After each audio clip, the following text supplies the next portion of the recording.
여호와께서 여호수아에게 이르시되 두려워하지 말라 놀라지 말라 군사를 다 거느리고 일어나 아이로 올라가라. 보라, 내가 아이 왕과 그 백성과 그의 성읍과 그의 땅을 다 내 손에 넘겨주었으니 너는 여리고와 그 왕에게 행한 것 같이 아이와 그 왕에게 행하되 오직 거기서 탈취할 물건과 가축은 스스로 가지라. 너는 아이 성 뒤에 복병을 둘지니라 하시니 이에 여호수아가 일어나서 군사와 함께 하여 용사 3만 명을 뽑아 밤에 보내며 그들에게 명령하여 이르되 너희는 성읍 뒤로 가서 성읍을 향하여 매복하되 그 성읍에서 너무 멀리하지 말고 다 스스로 준비하라. 나와 나를 따르는 모든 백성은 다 성읍으로 가까이 가리니 그들이 처음과 같이 우리에게로 쳐 올라올 것이라. 그리할 때에 우리가 그들 앞에서 도망하면 그들이 나와서 우리를 추격하며 이르기를 그들이 처음과 같이 우리 앞에서 도망한다 하고 우리의 유인을 받아 그 성읍에서 멀리 떠날 것이라. 우리가 그들 앞에서 도망하거든 너희는 매복한 곳에서 일어나 그 성읍을 점령하라. 너희 하나님 여호와께서 그 성읍을 너희 손에 주시리라. 너희가 그 성읍을 취하거든 그것을 불살라 여호와의 말씀대로 행하라. 보라, 내가 너희에게 명령하였느니라 하고 그들을 보내매 그들이 매복할 곳으로 가서 아이 서쪽 베델과 아이 사이에 매복하였고 여호수아는 그 밤에 백성 가운데에서 잤더라. 여호수아가 아침에 일찍이 일어나 백성을 점호하고 이스라엘 장로들과 더불어 백성을 앞서 아이로 올라가매 그와 함께한 군사가 다 올라가서 그 성읍 앞에 가까이 이르러 아이 북쪽에 진치니 그와 아이 사이에는 한 골짜기가 있더라. 그가 약 5천 명을 택하여 성읍 서쪽 베델과 아이 사이에 매복시키니 이와 같이 성읍 북쪽에는 온 군대가 있고 성읍 서쪽에는 복병이 있었더라. 여호수아가 그 밤에 골짜기 가운데로 들어가니 아이 왕이 이를 보고 그 성읍 백성과 함께 일찍이 일어나 급히 나가 아라바 앞에 이르러 정한 때에 이스라엘과 싸우려 하나 성읍 뒤에 복병이 있는 줄은 알지 못하였더라. 여호수아와 온 이스라엘이 그들 앞에서 거짓으로 패한 척하여 광야길로 도망하매 그 성읍에 있는 모든 백성이 모여 여호수아를 추격하며 유인함을 받아 아이 성읍을 멀리 떠나니 아이와 베델에 이스라엘을 따라가지 아니한 자가 하나도 없으며 성문을 열어놓고 이스라엘을 추격하였더라. 여호와께서 여호수아에게 이르시되 내 손에 잡은 단창을 들어 아이를 가리키라. 내가 이 성읍을 내 손에 넘겨주리라. 여호수아가 그의 손에 잡은 단창을 들어 그 성읍을 가리키니 그의 손을 드는 순간에 복병이 그들의 자리에서 급히 일어나 성읍으로 달려 들어가서 점령하고 곧 성읍에 불을 놓았더라. 아이 사람이 뒤를 돌아본즉 그 성읍의 연기가 하늘에 닿은 것이 보이니 이 길로도 저 길로도 도망할 수 없이 되었고 광야로 도망하던 이스라엘 백성은 그 추격하던 자에게로 돌아섰더라. 여호수아와 온 이스라엘이 그 복병이 성읍을 점령함과 성읍의 연기가 오름을 보고 다시 돌이켜 아이 사람들을 쳐 죽이고 복병도 성읍에서 나와 그들을 치매 그들이 이스라엘 중간에 든지라. 어떤 사람들은 이쪽에서 어떤 사람들은 저쪽에서 쳐 죽여서 한 사람도 남거나 도망하지 못하게 하였고 아이 왕을 사로잡아 여호수아 앞으로 끌어왔더라. 이스라엘이 자기들을 광야로 추격하던 모든 아이 주민을 들에서 죽이되 그들을 다 칼날에 엎드러지게 하여 진멸하기를 마치고 온 이스라엘이 아이로 돌아와서 칼날로 죽이매 그날에 엎드러진 아이 사람들은 남녀가 모두 12,000명이라. 아이 주민들을 진멸하여 바치기까지 여호수아가 단창을 잡아든 손을 거두지 아니하였고 오직 그 성읍의 가축과 노력한 것은 여호와께서 여호수아에게 명령하신 대로 이스라엘이 탈취하였더라. 이에 여호수아가 아이를 불살라 그것으로 영원한 무더기를 만들었더니 오늘까지 황폐하였으며 그가 또 아이 왕을 저녁 때까지 나무에 달았다가 해질 때에 명령하여 그의 시체를 나무에서 내려 그 성문 어귀에 던지고 그 위에 돌로 큰 무더기를 쌓았더니 그것이 오늘까지 있더라. 아멘. 오늘 우리에게 주신 말씀도 주의 생명의 말씀이 되길 원합니다. 우리는 지난 시간 말씀을 통해서 아이성의 실패 원인이 헤렘, 진멸의 교체라는 영적 원리 때문에 일어난 일이었음을 살펴보았습니다. 그리고 우리를 위해 친히 헤렘이 되신 예수 그리스도를 예표하는 아골 골짜기 사건을 통해 다시 이스라엘과 하나님의 관계가 회복되었다는 것도 배웠습니다. 그리고 그렇게 관계가 회복된 이스라엘은 오늘 본문 8장에 제2차 아이성 전투를 통해 다시 한번 승리의 백성이 됩니다. 맞죠? 사실 7장과 8장 가장 중요한 영적 교훈은 우리가 지난 시간에 배웠던 부분이에요. 그래서 오늘 본문 8장은 지난 시간에 우리가 배웠던 거시적인 영적 주제, 예수 그리스도, 이 주제와는 완전히 무관하게 다른 관점, 우리 다 배웠으니까, 큰 주제는 배웠으니까 미시적 측면에서 오늘 본문을 묵상해 보려고 합니다. 특히 우리가 여러분들 지금 대신반 기간을 중심으로 여호수아서가 시작되면서 다들 믿음으로 요단강을 건너고 계시죠? 그런 과정과 상황 속에서 자칫 범할 수 있는 3가지 정도의 실수, 그것을 8장을 통해 우리가 살펴볼 수 있어요. 지금 요단강을 건너려고 하는, 믿음으로 건너려고 하는 여러분들에게 꼭 필요한 말씀인 것 같습니다. 오늘 말씀을 통해서 우리에게 필요한 레마 말씀 주실 줄 믿고 성령을 의지하여 집중하여 들으시기를 축원합니다. 우리는 종종 믿음의 길을 걸어가겠다고 결단하면서 살아갈 때 여리고성 같은 굵직한 성에만 집중하는 경향이 있어요. 여러분들 삶에 여리고와 같은 큰 목표, 큰 사건, 큰 문제들 있잖아요. 그래서 거기에만 집중을 하는 거예요. 거기가 너무 크다 보니까 내 신경이 그쪽으로 자꾸만 쓰이게 되고 내 마음과 생각도 그쪽으로 빼앗깁니다. 실제로 여리고성이 어떤 성이에요? 기적이 일어나지 않고는 도저히 해결 불가능한 곳입니다. 맞습니까? 그래서 그 정도로 사이즈가 크니까, 기적 아니고서는 안 되니까 우리가 전심으로 주를 의지하고 기적적으로 그곳이 무너지기를 기도하죠. 맞습니까? 그런데 반면에 우리가 종종 하는 실수가 뭐냐 하면 아이성처럼 일상적이고 작은 일에는 큰 집중을 안 한다는 거예요. 아이성이 얼마나 작은 성인지 7장 3절을 눈으로 봅시다. 7장 3절.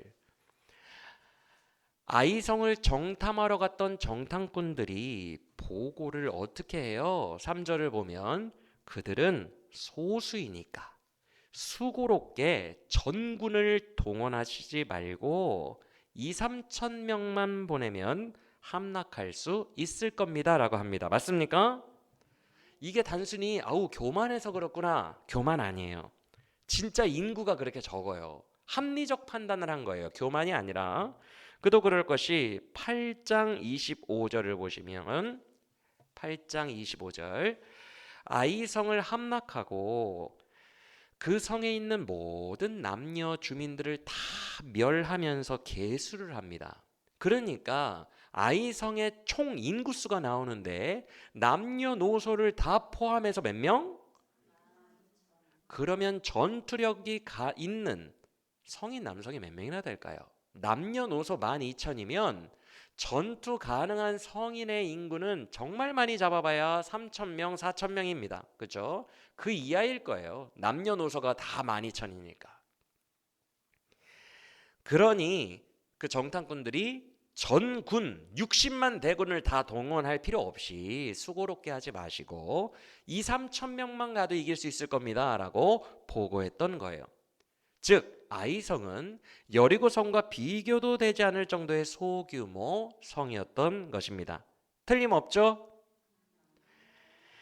전군을 보낼 필요도 없고요. 기적이 일어나기를 바랄 필요도 없어요. 여리고처럼. 긴장이 안 돼요. 기적 필요 없습니다. 나도 할 수 있는 일이에요. 내 수준에서 해결할 수 있어요. 그 정도 규모예요. 그런데 여러분 잘 들으세요.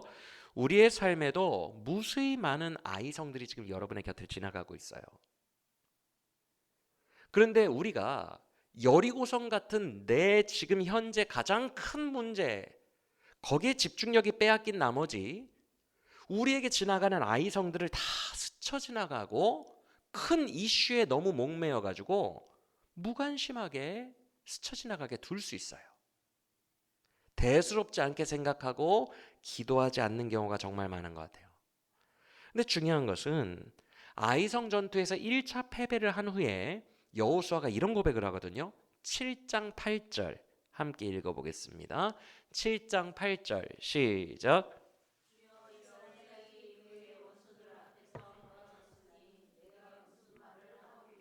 여호수아가 뭐라고 고백해요?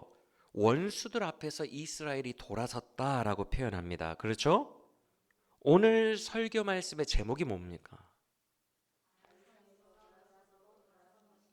다시 한번요. 시작.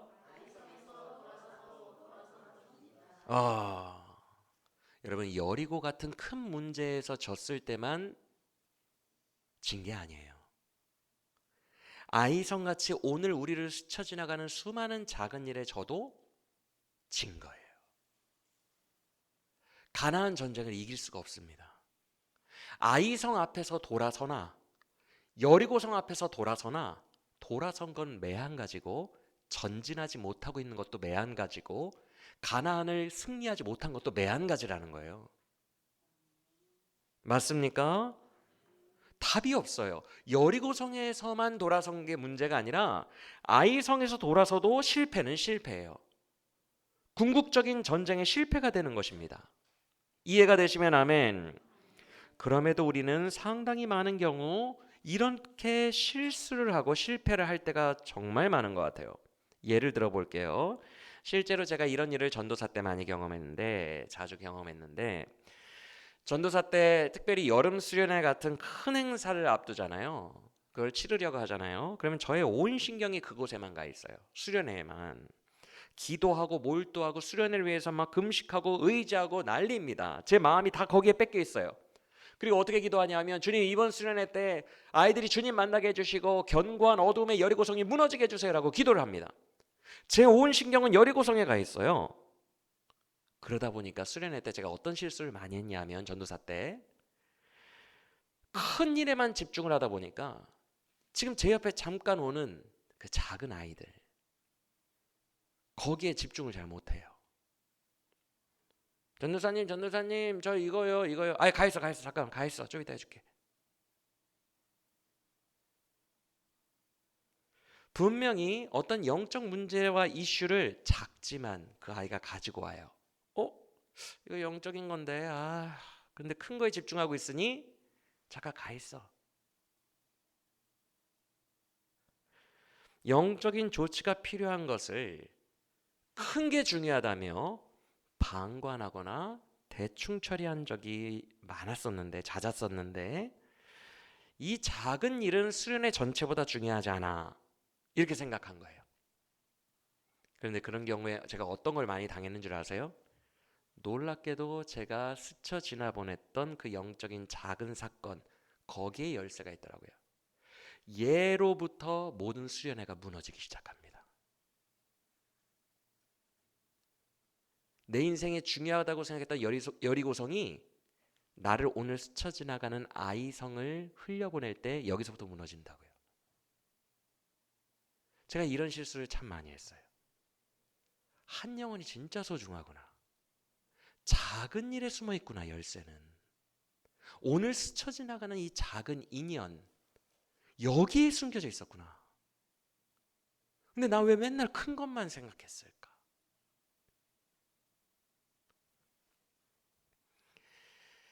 여러분 한번 생각해 볼게요. 진짜 거대하신 하나님의 눈으로 볼 때는 여리고나 아이나 아이성이나 사실 둘 다 별것 아닌 존재입니다. 맞습니까? 엄청 거대하신 하나님의 눈으로 볼 때는 둘 다 점으로 보일 거예요. 우리 눈에나 여리고가 문제가 훨씬 크고 아이성은 문제가 훨씬 작다고 우리나 그렇게 판단하지, 하나님이 보실 때는 뭐 별로 문제가 아니에요. 손가락 하나 탁탁 건드리면 끝날 문제입니다. 둘 다. 맞습니까? 오히려 그렇기 때문에 하나님 입장에서는 우리가 오늘 간과하고 무시하고 지나치고 있는 이 작은 인연, 작다고 생각하고 관심을 기울이지 않았던 이 아이성과 같이 작은 것에 하나님은 오히려 포커스를 맞추고 계실 수 있다는 거예요. 앞서 제가 말씀드린 수련의 예처럼 말이죠. 여러분 오늘 세 가지를 배울 텐데, 우리가 믿음으로 산다고 할 때 범할 수 있는 세 가지의 실수 중에 첫 번째가 바로 이겁니다. 우리 삶에 지나가는 아이성들을 간과하고 놓치면 안 돼요. 여기서 저도 진 거예요. 아이성에서 돌아서도 돌아선 겁니다. 거기서 무너진 것과 여리고성에서 무너진 게 똑같은 거예요. 다를 게 하나 없는 거예요. 심지어 그 아이성에 중요한 열쇠가 숨겨져 있을 수 있어요. 하나님이 여러분의 여리고를 풀어가시는 중요한 열쇠가 오늘 간과하고 지나가는 그 작은 영혼, 작은 일에 숨겨져 있을 수 있다고요. 그래서 우리는 늘 영성 생활을 할 때 반대로 생각해 버릇을 많이 해야 돼요. 우리의 자아와 인간적 판단을 일부러라도 반대로 생각해야 돼요. 너무 두렵고 큰 일이 있잖아요. 나를 억누르는 여리고성 같이 거대한 문제, 이건 무조건 하나님이 도와주셔야만 해결되는 문제, 기적이 일어나야 되는 것, 그런 큰 일은 오히려 하나님께 믿음으로 턱 맡겨버리는 게 더 온전한 믿음일 수 있습니다. 그리고 오히려 우리는 아이성같이 지금 주변에 흘러가는 수많은 마주치고 사라지는 작은 일들에 전심전력하는 게 믿음일 수 있어요. 실제로 오늘 본문을 보면 그 작은 아이성에서 여호수아는 전군을 동원합니다. 총 인구 12,000명의 성을 점령하기 위해 60만을 동원해요. 최선을 다합니다. 우리는 믿음 생활할 때 잘못 생각해요. 큰 문제, 여리고와 같은 부분에 내가 최선을 다해야 된다고 생각하고, 작은 아이성들은 막 지나쳐 버리거든요. 아니에요. 큰 것은 하나님께 맡겨버리고 작은 것에 최선을 다해야 되거든요. 근데 우리가 믿음으로 산다고 하는데 사실은 인간의 사고방식으로 살아가는 경우가 너무 많아요.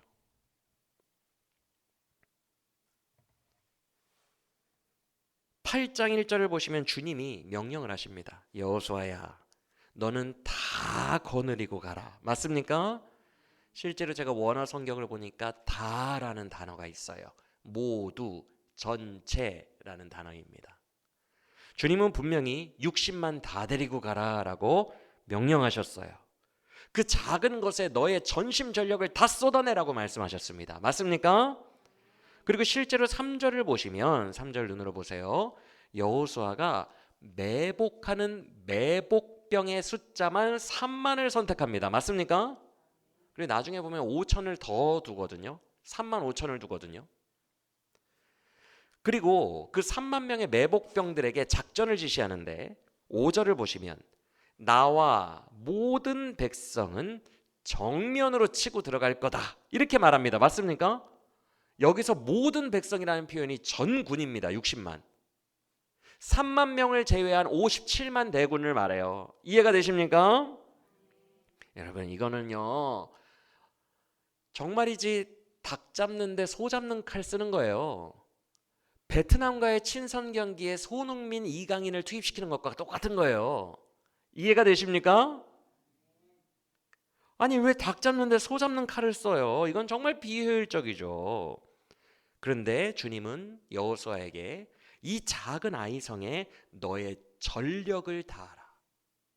모든 너의 체력과 에너지와 전 모든 가용할 수 있는 자원을 다 동원해서 여기에 퍼부으라고 말씀하시는 거예요. 네가 전력을 퍼부어도 어차피 안 되는 여리고성은 내가 해줄 테니. 작은 아이 성에 전력을 퍼부으라는 거예요. 여러분, 오늘 배운 첫 번째 실수 무엇인지 꼭 기억하시길 바랍니다. 내 눈으로 큰 것만 집중하다가 내 눈으로 큰 것과 작은 것을 나누고 큰 일에만 집중하다가 작은 것들을 다 지나가고 놓치고 나면 나중에 큰 것도 놓칠 수 있어요. 그래 놓고선 그때 가서 무릎을 치고 후회할 수 있어요.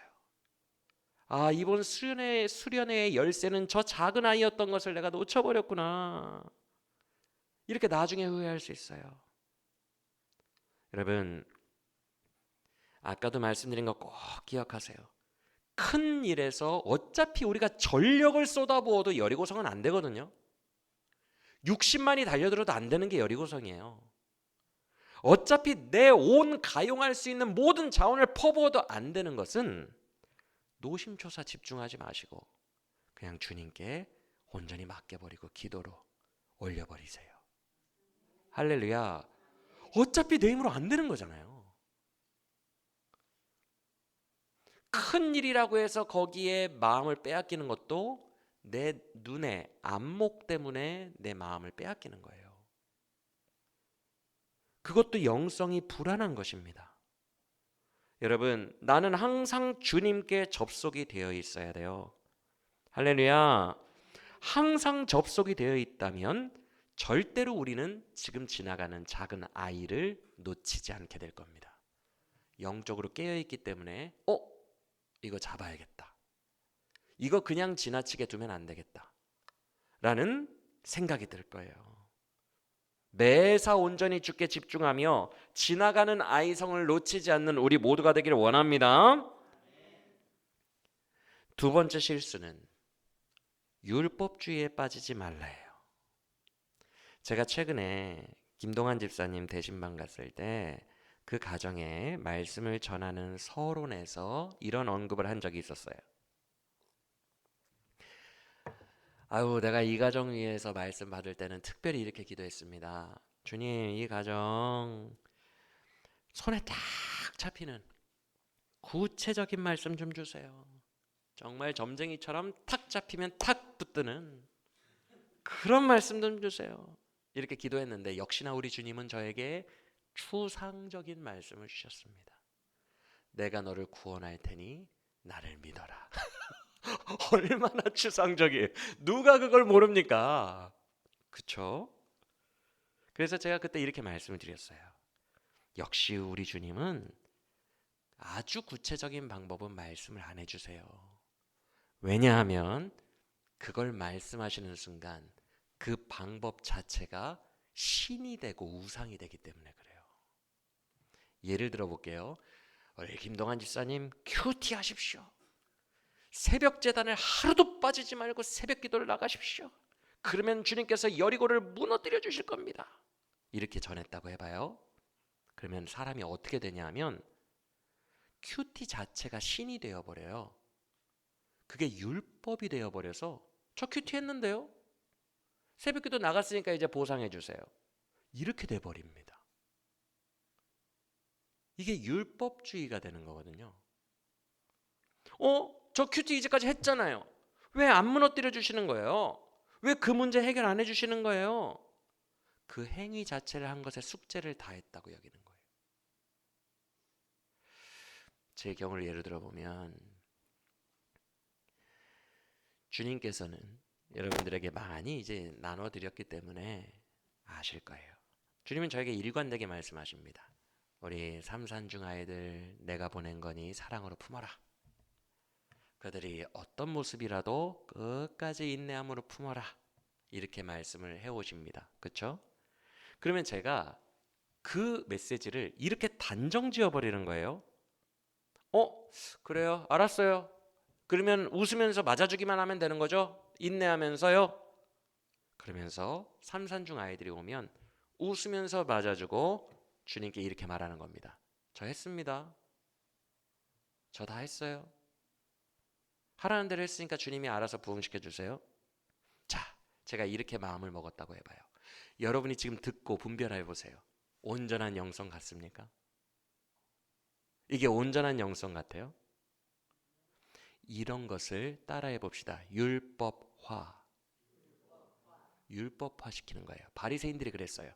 5계명, 네 부모를 공경하라. 뭐 어디까지 공경해야 되는데요? 되게 추상적이잖아요. 부모를 공경하면 뭐 어디까지 해야 되는데요? 귀찮은 거야. 그러니까 우리 법으로 만듭시다. 부모님 한 달 용돈 얼마 이상, 그리고 요양병원 보내기, 명절마다 꼭 찾아가기, 하루 이상. 이렇게 법을 만들어 성문화합니다. 명문화합니다. 이걸 율법화 시켰다고 해요. 하나님과 치열하게 인격적인 교제를 하기가 귀찮은 거야. 저 했어요. 저 큐티 했으니까 이제 여리고 무너뜨려 주세요. 할 거 다 했습니다. 누가 할 거 다 했대? 내 부모를 공경하라 이 계명의 끝이 있습니까? 엄청 치열하게 끝까지 주님과 나아가야 되는데 자기가 귀찮으니까 법제화 시켜버리는 거예요. 이 정도만 하면 되죠? 저 했어요 주님. 이거를 율법화라고 해요. 바리새인들이 이렇게 해놓고 나는 율법 다 지켰다, 주님 복 주세요, 이래버리는 거예요. 엄청 편하게 사는 거죠. 근데 주님과는 전혀 상관이 없는 거예요.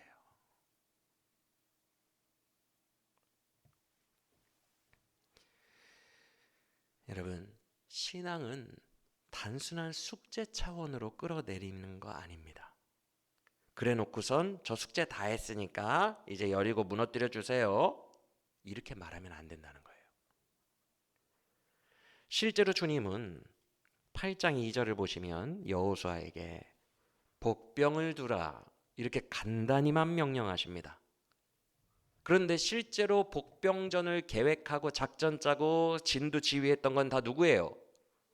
여호수아예요.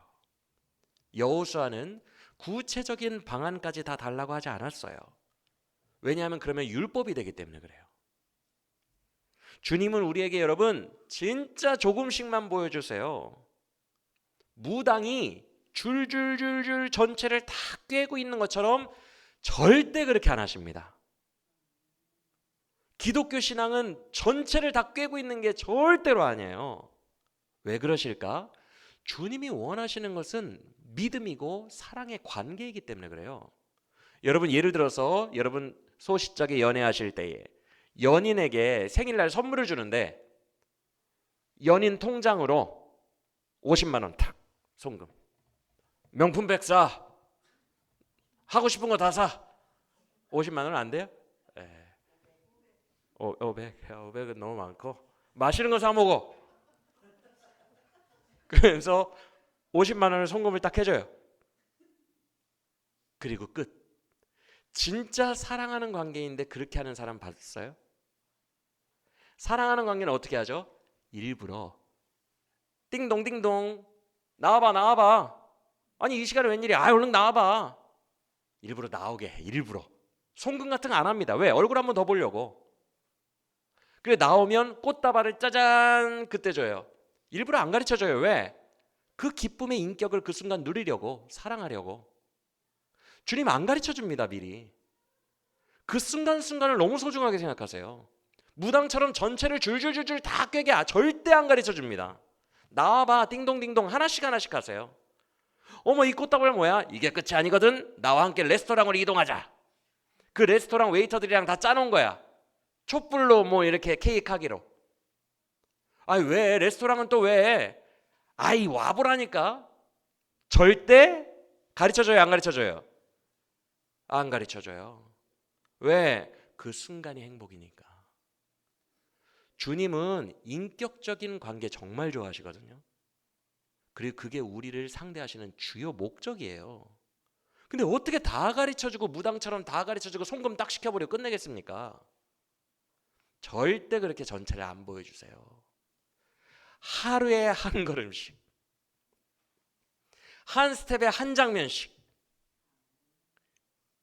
그래서 주님이 예비하신 모든 은혜와 선물을 하나씩 하나씩 다 열어보고 느끼고 하나님을 더 사랑할 수 있도록, 충분히 인격적 관계를 느끼도록 하나님 우리를 인도하신다는 거예요. 할렐루야. 그러니 주님은 살짝만 알려주시고 우리를 새로운 자리로 늘 인도하시니까 율법적으로 숙제 하나 툭 던져주고 했냐 안 했냐, 큐티 했냐 안 했냐, 이렇게 나중에 체크하는 무심한 선생님들처럼 그렇게 우리를 교육하지 않으십니다. 숙제 툭 던져주고 체크, 그런 분 아니에요. 그래서 오늘 본문 8장 18절도 보시면 주님이 여호수아에게 이렇게 명령하시는 장면이 나와요. 8장 18절. 너의 손에 잡은 단창을 들어 아이성을 가리키라. 맞아요? 그러자 여호수아가 어떻게 해요? 26절 보세요. 26절. 그날의 모든 전투가 끝날 때까지 그 든손을 내렸다 안 내렸다? 안 내렸다. 이게 바로 치열한 인격적 관계예요. 주님을 계속 의지하고 있는 거예요. 단창을 들라 라고 하시는 순간부터 전쟁이 끝날 때까지 이 팔 아프잖아요. 팔 내려요 안 내려요? 안 내려요. 인격적으로 1분 1초도 주님을 놓지 않고 계속 붙드는 거예요. 그냥 단순히 팔짱 딱 끼고 주님 시키는 대로 복병했어요. 숙제했으니까 이제 알아서 해주세요. 그러지 않아요. 실시간으로 계속 치열하게 의지하고 있다는 거예요. 실시간으로. 1분 1초를 계속 치열하게 의지하고 있어요. 손을 내리지 않고. 주님이 원하시는 건 이런 삶이에요. 할렐루야. 우리가 믿음으로 살아간다고 할 때 자주 범하는 두 번째 실수, 율법화하여 율법을 신으로 여기고 섬기게 되는 율법주의, 숙제처럼 빠지지 말라. 꼭 기억하시길 바랍니다. 마지막 세 번째 자주 하는 실수는 하나님이 역사하시면 꼭 기적으로만 역사하실 거다라는 착각입니다. 오늘 본문에서 아이성 2차 전투를 보면 여러분, 기적이 일어난 적이 단 한 번도 없어요. 순전히 전략과 군사력으로만 이겼어요. 맞아요, 틀려요? 기적이 일어났습니까? 뭐 해가 멈췄어요? 기적이 1도 일어나지 않아요. 그렇죠? 모두 다 인간이 전력으로 쏟아부은 전략과 군사력, 인간의 힘으로만 승리합니다. 물론 기적이 필요할 때가 있어요. 여리고성 같은 경우는 기적이 필요해요. 아니, 기적 아니고서는 해결 자체가 불가능합니다. 그럴 경우에는 하나님이 그의 능력으로만 역사해 주세요. 할렐루야. 그리고 잘 들으세요. 하나님의 능력으로만 역사해야 되는 그런 상황에서는 오히려 우리의 힘을 뺍니다. 우리의 힘을 다 빼게 하세요. 그리고 간단한 주문만 하십니다. 그냥 매일 성을 돌아라. 힘을 빼는 거예요. 힘을 빼는 거. 긴장하고 내가 힘을 주고 전력으로 승부하는 것이 아니라 힘을 빼고 나를 믿어라. 이렇게 하세요. 기적이 필요할 때는. 그런데 아이성 같은 문제는 우리의 힘으로도 충분히 할 수 있는 부분이에요. 맞습니까? 그런데 이런 때에는 작은 일이지만 전력을 다하고 우리의 온 힘을 다하게 하신다는 거예요. 나의 힘으로 역사하는 방법도 하나님은 엄청 자주 쓰신다는 것을 기억하시길 바랍니다. 그래서 율법주의, 아까 숙제 다 했으니까 해주세요, 이것도 오류일 뿐만 아니라 기적이 일어나겠지 하면서 내 힘으로 해야 될 기회들을 다 놓치고 기적만 바라보는 신비주의, 이것도 오류입니다. 우리의 삶의 많은 부분에서 하나님은 내 힘으로 할 수 있는 부분에서부터 퍼즐을 풀어나가시는 경우도 상당히 많아요. 할렐루야. 제가 몇 번이나 인용했던 선교사님 이야기 있는데 또 해드릴게요.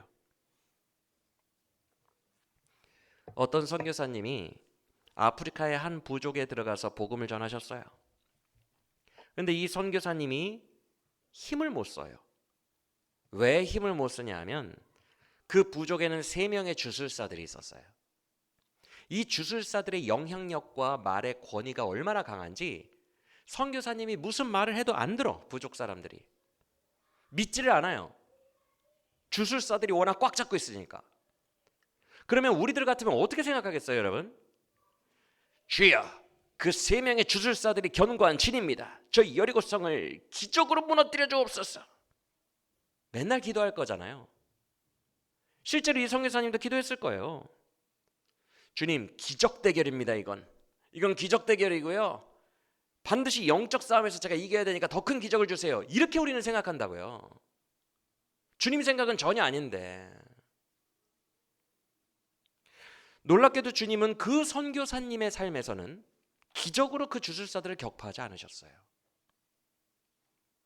아프리카에서 사역하는 선교사님들 중에는 기적으로 주술사들이 이긴 경우도 있어요. 케이스 바이 케이스예요. 하나님이 오늘 나에게 뭘 쓰실지는 모르는 거예요.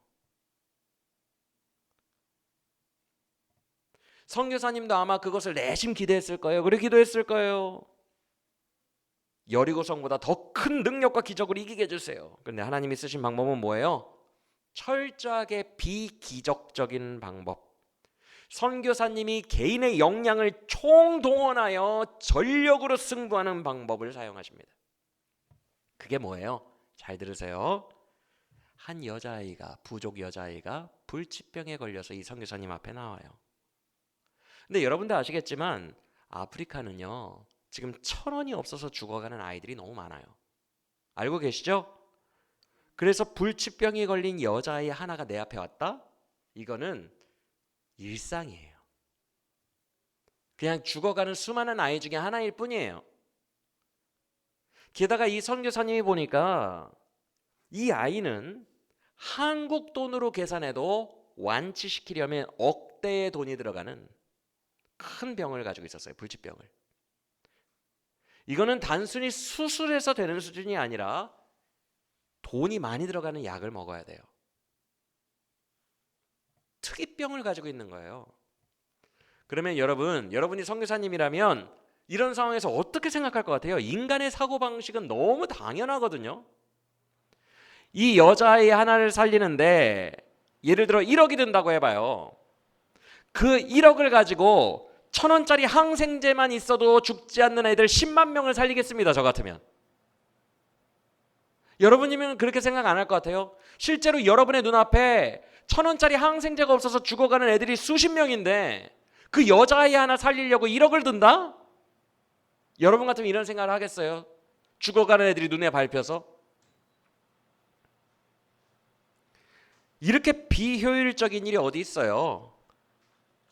정상적인 사람이라면 그런 생각조차도 못하고 바로바로 효율을 선택할 거예요. 근데 이 선교사님이 자기 눈앞에 다가온 이 아이에게 영적으로 민감하게 반응합니다. 이분이 깨어 있었던 것 같아요. 그러니까 이것을 캐치하지. 이 아이가 다가왔어요. 말 그대로 아이성이에요. 선교사님이 생각할 때 큰 여리고성은 이 부족 전체를 가로막고 있는 3명의 주술사예요. 이것만 기도하고 있었는데 삶의 작은 아이가 왔어. 아이성이 왔어요. 근데 선교사님이 이것을 캐치합니다. 그는 깨어 있었다는 거예요. 여기에 하나님의 뜻이 있는 것 같은데? 그래서 하나님의 마음이 이 아이를 향해 있다는 것을 캐치하고 이 아이에게 자기가 가진 역량을 다 동원하여 전력을 쏟아요. 60만 대군을 아이성에 다 전력을 쏟았던 것처럼 할 수 있는 모든 전략을 다 짜냅니다. 이 아이를 한국으로 데리고 가야겠어. 비행기 값을 준비해요. 아프리카에서 한국까지 비행기 값 수백만 원입니다. 이 여자아이를 데리고 한국으로 옵니다. 자기가 아는 전략을 다 동원해서 대형 교회들을 다녀요. 후원금을 얻어냅니다. 후원금을 억대로 모아요. 근데 억대로 모으면 뭐해? 이 아이를 잘 치료해 줄 수 있는 그 병에 특화된 의사 선생님과 조인이 돼야 돼요. 온갖 인맥을 다 동원합니다. 기독교 의사들 다 만나러 다녀요. 본인이 할 수 있는 인맥, 본인이 할 수 있는 비행기값 돈, 본인이 할 수 있는 발품팔이, 대형교회 다니기, 본인이 할 수 있는 전략, 오로지 인간의 힘으로 이 여자를 살려내거든요. 인간의 힘으로 100% 내 노력으로 나의 모든 것을 다 끌어모은 거예요. 이때 이 선교사님이 얼마나 욕을 많이 먹었나 몰라요. 제정신이냐고. 그 돈이면 아프리카 애들 10만 명을 살리는데 지금 제정신이냐고 비판하고 비난하는 사람들의 오해 속에서 그 고독과 외로움의 길을 걸어가요. 그래서 그 여자아이를 살려냅니다. 철저하게 기적 1도 없이 오직 의료의 능력으로, 본인 능력으로 살려가지고 아프리카로 돌아가요. 그랬더니 어떤 일이 일어나요? 그 부족 사람들이 완쾌된 아이를 보고 두 눈이 동그래져요. 그때부터 선교사님 말을 들어요. 왜 그렇게 됐어요? 3명의 주술사가 예언한 거예요. 이 아이는 반드시 죽는다. 근데 선교사님이 살려서 돌아온 거예요. 철저하게 기적 하나도 없이 내 전력과 의료 기술과 돈으로 살려서 돌아오니까 주술사들이 영향력을 잃게 됩니다. 그래서 이 선교사님은 그 부족 선교에 성공을 해요. 여러분, 하나님이 꼭 기적을로만 역사하신다. 그 기적만 기다리느라고 내 삶의 아이성들 다 놓쳐버리고 있다. 이게 우리가 범하는 3번째 실수입니다. 주님은 우리를 기적이 아니라 우리의 힘과 헌신을 전력을 다해서 쓰고 퍼붓기를 원하시는 부분들이 있어요. 우리의 힘만으로 하는 부분들이 있어요. 그것을 놓치지 않는 우리 모두가 되기를 간절히 원합니다. 사랑하는 여러분, 기적은요 꼭 신비 현상이 일어나야 기적이 아니에요. 여러분들도 아시겠지만 하나님이 정하신 우주의 물리 법칙과 질서가 순간적으로 뒤틀어지고 일그러지는 현상이 나타날 때만 그것만 기적이 아닙니다. 우리의 삶에서 일어나는 소소한 일들, 그 섭리들이 다 기적이에요. 할렐루야. 앞서 여호수아가 단창을 든 손을 놓지 않았다고 했어요. 그렇죠? 하나님을 온전히 의지한 거예요. 그렇죠? 근데 기적은 일어나요, 안 일어나요? 하나도 일어나지 않아요. 본인 능력으로 한 거예요. 맞습니까? 그래도 하나님을 의지해요. 손을 내리지 않아요. 그때 섭리의 기적이 일어납니다. 이해가 되십니까? 집중하고 계시죠? 우주가 순간적으로 일그러지는 특이 현상이 일어나는 게 아니고 섭리로 착착착착착착 되는, 온 만물과 사람들의 마음이 착착착착 형통하게 맞물려서 이루어지는 섭리의 기적이 일어났다고요. 할렐루야. 생각해 보세요, 여러분. 아이성 왕이 유인 작전에 안 걸려들면 어쩔 거예요? 지금 여호수아가 유인 작전을 쓰잖아요. 그렇죠? 내가 유인해 갈 테니까 그때 복병이 들어가서 성을 점령하라잖아요. 그렇죠? 안 걸려들면 어쩔 거예요? 아이성 왕의 마음도 감동시켜줘야 되거든요. 아이성 왕이 의심을 남기고 우리 중에 1000명은 성에 주둔하고 있으라. 우리만 나갔다 오겠다. 주둔군을 몇 명 남기면 어쩔 거예요? 오늘 본문을 보면 성문을 활짝 열어놓고 다 갔다 그랬거든요. 그런 판단을 안 내리면 어쩔 거예요? 그리고 하루 전에 매복시켜놨거든요. 갑자기 어떤 사람이 3만 명이나 매복을 시켜놨잖아요. 3만 명 인간의 힘으로 통제 안 됩니다, 여러분. 너무 많은 숫자예요. 그 중에 한 명이 밤에 추운 데서 매복하고 있다가 감기 걸려가지고 에치 하다가 걸리면 어쩔 거예요? 들이키면 어떻게 할 거예요? 3만 명인데. 그리고 여호수아가 도망가는 척해요. 지금이야, 지금. 복병들 얼른 가. 지금이야. 타이밍 못 맞추면 어떻게 할 거예요? 모든 것이 아구가 톱니바퀴 돌아가듯이 모든 것이 섭리가 착착착착 돌아갔기 때문에 이 승리가 온 거거든요. 우주의 질서가 어그러지는 특이 현상 기적이 안 일어났어도 모든 아구가 맞게 돌아가는 섭리도 기적이라고요. 할렐루야. 그래서 여호수아는 그 손에 든 창을 놓지 않았던 거예요. 내 힘으로 하는 것 같지만 주님의 섭리가 나를 돕지 않으면 이건 불가능한 거예요. 모든 상황들 속에서. 그래서 치열하게 내 힘으로만 전력을 쏟으면서도 창을 놓지 않았던 거예요. 할렐루야. 주님이 해주시지 않으면 불가능한 거예요. 이 또한.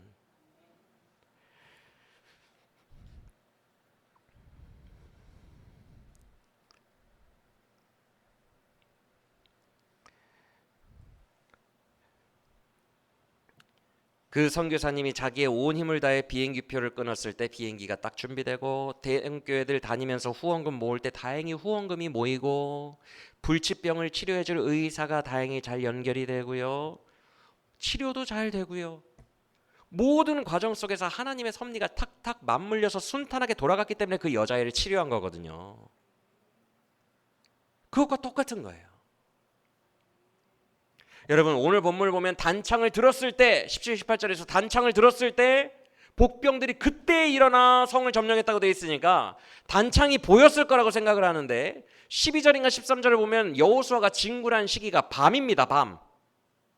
그리고 일부러 그들을 가둬놓기 위해서 깊게 파인 골짜기로 진군을 해서 이 안에 가두고 앞뒤에서 선멸하거든요.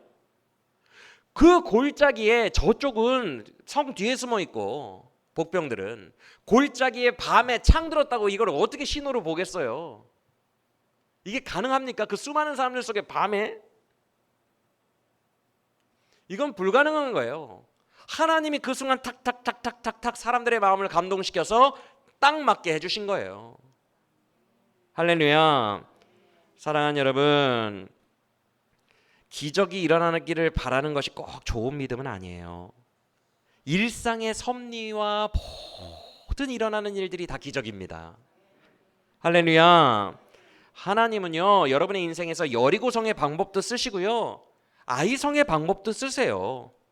여러분의 전력을 끌어내서 일하게도 하시고요, 본인의 실력으로만 하라고 하시기도 하세요. 정답은 없어요, 여러분.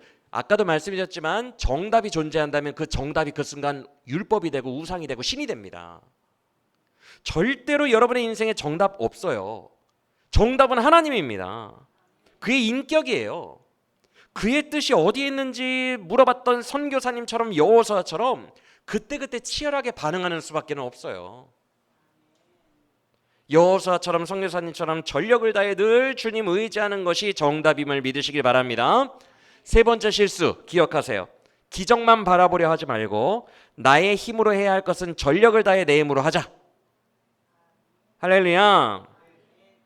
다만 그 과정 중에 소소한 섭리로 드러나지 않게 도우시는 것도 기적임을 믿고 여호수아처럼 단창을 든 손을 내리지 말듯 주를 의지하며 하자. 기억하시길 바랍니다. 저를 보세요. 말씀을 마칩니다. 여러분, 결국 인격이에요. 결국 하나님 자체입니다. 무엇이 되었던 간에 우리의 생각에 사로잡히는 순간 엇나가요. 그때부터. 지금 세 가지의 엇나가는 실수, 믿음의 사람들이 범하기 쉬운 실수 세 가지 배웠거든요. 자칫 잘못하면 그냥 엇나가 버리는 거예요. 여리고성과 같이 큰 일에만 매여가지고 여러분 곁을 지나가는 사소한 인연들, 이 영적인 아주 작은 사건들, 이거 놓치고 있는 게 더 큰 문제예요. 혼자 율법화해서 율법주의에 빠져서 특정 방법이나 법칙을 신으로 여기고 나 숙제했으니까 소원 성취해 주세요. 많이 엇나간 거예요. 자칫 생각 잘못하면 엇나가요. 기적이 일어나겠지. 이런 신비주의에 빠져서 오늘의 전력을 다하는 미션을 다 놓치고 그냥 지나가 버려요. 기회들을. 그것도 엇나가는 거예요. 여러분, 우리가 이 세 가지의 실수에 빠지지 않으려면 방법은 하나입니다. 그 선교사님처럼 깨어있을 수밖에 없어요. 깨어있으려면 어떻게 해야 돼요? 깨어있으려면 어떻게 해야 돼요? 기도해야 돼요. 예수님도 겟세마네 동산에서 제자들에게 나와 함께 한 시즌도 깨어있을 수 없더냐? 깨어 기도하라라고 하셨어요. 사도 바울도 마지막 권면 파트 때마다 깨어 기도하라라고 했어요. 깨어 있다는 것은 반드시 기도라는 단어와 합해져 있어요, 여러분. 잠시라도 우리가 기도를 쉬잖아요. 완전 흐리멍텅해집니다. 절대 여러분 옆에 지나가는 아이성 캐치 못합니다. 기도를 쉬면 안 돼요. 기도를 하루라도 쉬면 너무 무뎌져 있어요, 칼이. 전혀 캐치하지 못합니다, 여러분. 특히 오늘날과 같이 미디어가 많고 우리의 머리를 산란하게 하는 게 많을 때는요, 하루 기도 안 하면 엄청나게 영적으로 무너져 있는 나를 보게 될 거예요. 기도해야 돼요. 다시 다음날 기도에 무릎 꿇고 나면 이렇게 집중하기가 힘들구나라는 걸 깨닫게 될 겁니다. 아, 이렇게 집중하기가 힘들구나. 여러분, 깨어있으려면 뭘 해야 된다고요? 기도해야 돼요. 여러분, 여리고성 큰 거 거기 너무 눌려있지 마세요. 너무 두려워하지 마세요. 어차피 내가 눌려있든 안 눌려있든 뭘 하든 간에 내 힘으로는 안 되는 문제고 하나님이 해야 되는 문제예요. 맞습니까? 그 기도하면 돼요. 두려워질 때마다 기도하고 주님께 맡기면 돼요. 주님께 부르짖으면 돼요. 예수님 한마디만 하면 돼요. 제가 예전에 귀신이 자꾸 보여서 너무 힘들다는 아이에게 기도할 줄 모른다고 하니까 제가 한마디만 하라 그랬어요. 전심으로 예수님 이거 하나만 외치라고 그랬어요. 그 예수님 너에게 올 거라고 그랬어요. 예수님 예수의 이름을 부른 자에게 옵니다. 할렐루야. 너무 힘들면 예수님 부르면 돼요. 예수님 도와주세요. 나 예수님밖에 없어요. 라고 하면 예수님이 어느 때든 도와주십니다. 할렐루야. 그렇게 무섭고 눌릴 때마다 기도하면 돼요. 그리고 우리가 진짜 집중해야 되는 것은 오늘 스쳐 지나가는 수많은 어린 여자아이, 불치병 여자아이 같은 아이성들이에요. 주님은 우리의 전심전력 어차피 쏟아도 안 되는 거 여리고에 쏟고 있지 말라고 말씀하십니다. 어차피 해도 안 돼요. 그쪽은. 우리의 에너지를 쏟아야 되는 곳은 다른 곳에 있어요. 작은 인연, 거기에 내가 가용할 수 있는 모든 자원을 다 동원해서 먹이고 입히고 잘해주고 사랑해주고 한번 해보세요. 거기서부터 역사가 풀려나가기 시작할 수도 있어요.